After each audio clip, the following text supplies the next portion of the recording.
Welcome to the J. Hagan Warren Financial Network, and welcome to our very first and inaugural radio broadcast. Marcus, can you believe it's taken us this long to, what's it been, 2.5 years? It's been a long time, and, I kind of can believe it's taken us this long just because, there's a lot of stuff that goes into getting this thing up and running, but you know what they say, good things come to those who wait. That's certainly what we hope to be the case.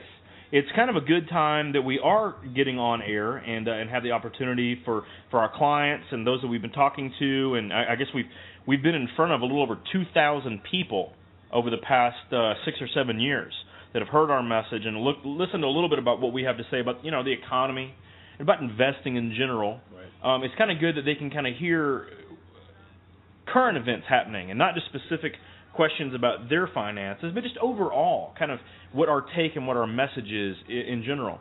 And I'm going to go ahead and say a little bit about that to start things off.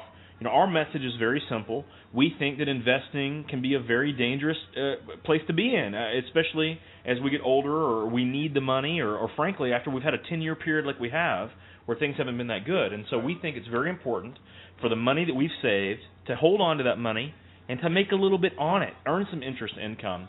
We don't want to have the opportunities to lose and lose a decade of our life like we have over the last 10 years and not have an opportunity to make money for our future individually and then frankly for our legacies, for our grandkids and kids and for future generations. So our whole message is just to let people know that there are ways to look at things where it's not all stocks and bonds, it's not all CDs, it's not all about this, but there are a lot of things that happen every day that impact individual investors.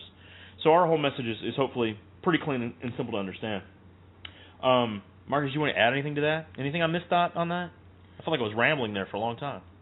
You were rambling, but it is what it is. No, seriously though, it can be confusing out there for investors, and hopefully this show can at least clear up some of the fog and confusion that a lot of investors have as far as what to do, because you hear so many different things from so many different sources, and a lot of it is buy this or sell this or don't invest in this but invest in this, and a lot of times people just get paralyzed and really don't know what to do. So just like I said, hopefully we can shed some light and clear up a lot of the confusion with this broadcast.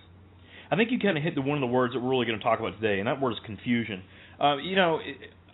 40 years ago, 50 years ago, when people were talking about investments, they probably had two sources of anyone offering financial advice of any kind.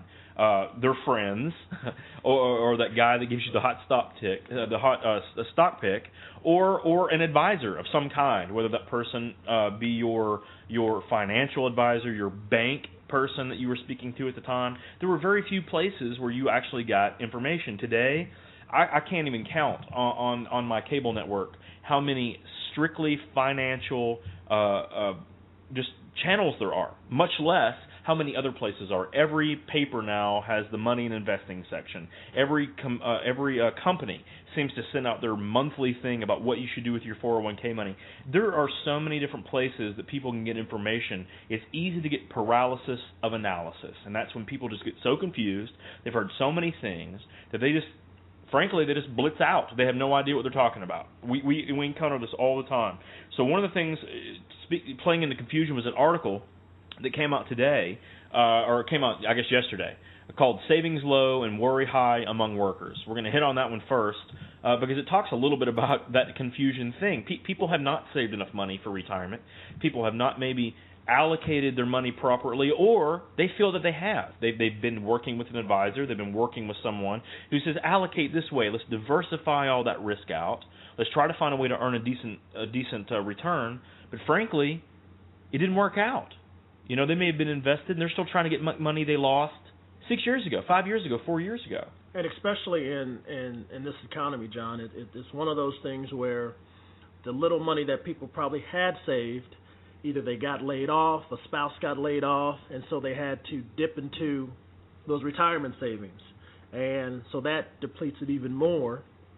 And then if they're still out of work, they have to continually live off that savings, which just creates more of a financial burden. And then, of course, say you get back employed and you start to invest again in a 401k, in a profit sharing plan, whatever that